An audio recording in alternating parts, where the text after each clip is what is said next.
time. Luckily, they're becoming more predominantly available in many places in the world and in the United States. So, Reiki. The only reason I bring this one up, the main reason, is that why Reiki can be very both pleasant as well as useful is in maintenance of the chakra channels, the ki channels. Reiki can help restore and maintain the ki channels. And I haven't talked a lot about, I've talked about ki, but I have not talked about the ki channels that much. I I think that it's something that's worth exploring if you're interested in it. It is at the basis of a lot of the ki understanding, the chi understanding, the flow of energy through the body, all the different channels. Reiki helps to restore it. And it's a certain way of helping to move the ki through the body and just keep it moving. And I recommend that you consider, if you know somebody that practices Reiki, go get a Reiki session. It feels excellent. You find that your energy sort of hums consistently through your body after you've had a session. It's very useful. Maintaining ki flow is very important. Cupping. I want to just mention cupping briefly. It's a method by which literal glass cups and the use of heat in a very particular way, someone has to be trained in it, is applied to certain parts of the skin, often used on the upper back or on areas of the body where there is known blood stagnation. Cupping has been known to remove sizable blood clots that are visible just beneath the skin. Cupping can help instantly release, as I said, a stagnant. When someone gets an injury, a pulled shoulder, cupping can help instantly release the stagnant blood and stagnant junk in the area so that there is instant relief, because that can cause pain.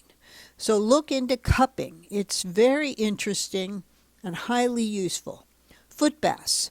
The herbs I've recommended throughout all the different maintenance sections are all good, and I predominantly spoke about them in terms of tea. It's just I use water as the main method of extracting the potency within the plants. I just find it effective. It helps flush it through the system well. But putting it in your foot bath accomplishes a couple things. First of all, especially in winter, in a lot of climates, but also for those who are on their feet all day, have tired feet, sore feet, etc. Foot baths alone are an excellent thing to use as just a health maintenance approach. But in addition, if you put some of the herbs I've talked about in the foot bath, the body will absorb it that way, and it can be very restorative. So try that. You don't need a sprinkle of ginger, an addition of anything that sounds good. Lavender, the smell of something that, you get a little aromatherapy at the same time. And I should have mentioned aromatherapy. That's very useful. And foot baths help release the aroma of certain herbs. So you basically get both aromatherapy and you get your feet treated with herbs. And it's an excellent approach to health maintenance. Reflexology fits onto this in the same concept. Reflexology, if you have any interest at all, Google reflexology, reflexology. Reflexology is really a phenomenal and very interesting approach to health maintenance.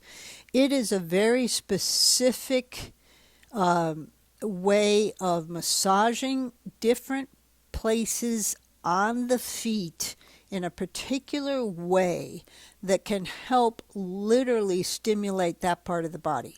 Take a look when you Google this at the maps of the feet that are shown. They show where the head is, the brain, the kidneys, the spleen, the lungs. It basically, they've mapped the entire, and your hand is very similar.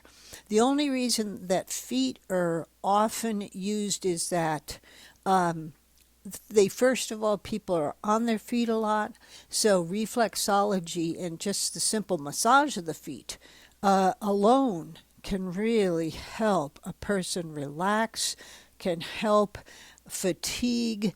It can help stimulate areas that if a person has to sit too much at their job and doesn't move their body enough, reflexology can instantly help clear the liver, the kidneys, the intestines. Look into that. And if you know anyone or there is a reflexologist in your area, consider giving it a try. It's a very, very useful addition. So, acupuncture, of course, it's often paired with medical herbalism. I did not extend my training to acupuncture because I was first and foremost fascinated by herbs and what herbs alone, applied properly in the right formula construct, could do. It was just what my particular interest was, and will be. But acupuncture can be a very rapid and precise way of honing in on a particular area. Just like I use herbs to clear the liver of stagnation, to clear certain channels in the body, key channels. With herbs, you can use acupuncture in the same way, and it can be very effective. Some of those who are herbalists swear by acupuncture even more. I think herbs are exceptional, and they also provide just a very quality blend of minerals, vitamins, etc., that you're getting all kinds of things and flushing your system out. So the whole panoply of benefits with herbs is what I stand with. But acupuncture, especially for a very pinpointed type of problem, can be an excellent approach and should be considered. And acupuncturists are throughout every community. You can find one, and I recommend you looking into that. Chakra work, and I've got to speed up here just a little bit, but I've touched on the ones that are less well known. Chakra work is not that well known, but it's fascinating. I've had some done. I found useful, highly useful. Basically, a trained chakra worker works on the different chakra positions in your body. Google again or go to the library and get a book out on chakras. Chakra, chakras.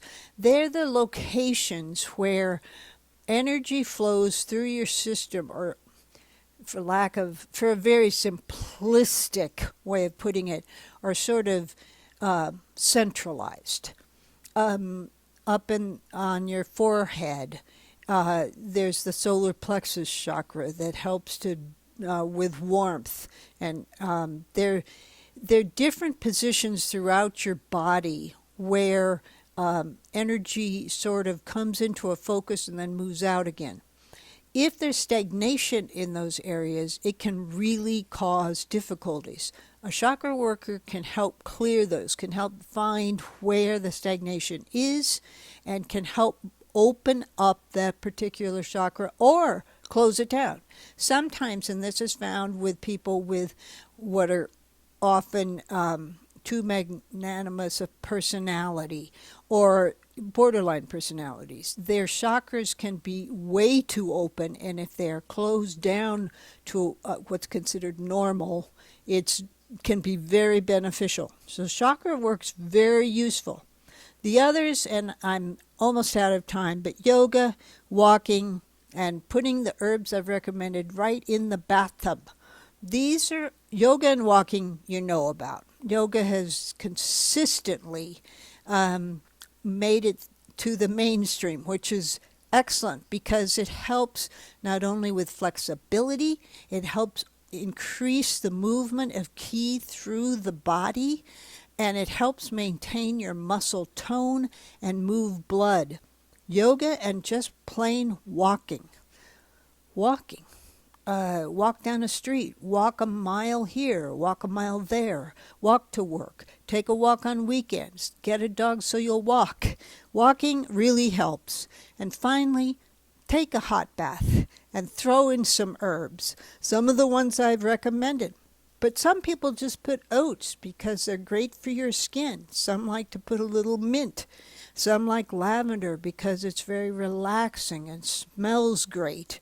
Whichever, put a few herbs in your bath, and it can really help your overall sense of well-being. So these are some additional things to look into. I hope you took notes or go back and review this. I'm on MCAT and also beginning to be on YouTube at this point. Once a week a new one comes on Highland Winds LLC. You take care and have a great week till the next one. Bye.